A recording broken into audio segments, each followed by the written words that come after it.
ការដកស្រង់ទី230ប្រាជ្ញាសកលនិងមេរៀនជីវិតទូទៅបសមជតសម្រង230.1ប្រាជ្ញាពិតប្រាកដបង្ហាញឲ្យដឹងនៅពេលដឹកនាំអ្នកដទៃឲ្យទទួលបានសុខសុវត្ថិភាពក្នុងស្ថានភាពគ្រោះថ្នាក់មិនមែននៅពេលអ្វីៗក្នុងសភាពធម្មតាឡើយសម្រង230.2ភាពជាអ្នកដឹកនាំពិតប្រាកដលេចចេញក្នុងគ្រោះមានប្រាជ្ញាភ្លឺច្បាស់ខណៈពេលដែលជនដទៃភ័យស្លន់ស្លោ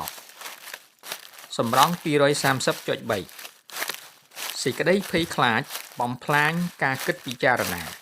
ក៏ប៉ុន្តែប្រាជ្ញារមែងធ្វើឲ្យយល់ច្បាស់សម្រង230.4ភាពជាអ្នកដឹកនាំមិនមែនសំដៅលើសិទ្ធិអំណាចទេតែសំដៅលើចិត្តរឹងមាំនៅពេលមានគ្រោះសម្រង230.5ប្រាជ្ញាបុគ្គលស្ងប់ស្ងាត់អាចសង្គ្រោះជីវិតមនុស្សបានជាច្រើនគ្នាសម្រង230.6នៅពេលយើងរៀនយើងត្រៀមខ្លួនយើងคล้ายទៅជាមគ្គុទ្ទេសក៍ខ្លាំងជួយអ្នកដទៃសម្រង230.7ប្រាជ្ញាមានគុណតម្លៃណាស់កំឡុងពេលមានវិបត្តិ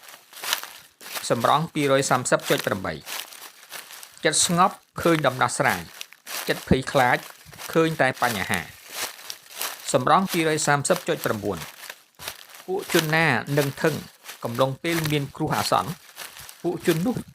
ក្លាយទៅជាអ្នកណែនាំផ្លូវគេដោយស្វ័យប្រវត្តិសម្រង230.10ចំណេះដឹងបូកនឹងចិត្តស្ងប់អាចសង្គ្រោះជីវិតមនុស្សបានជាច្រើនគ្នាដោយឡែកចិត្តជ្រួលច្របល់នាំឲ្យមានគ្រោះ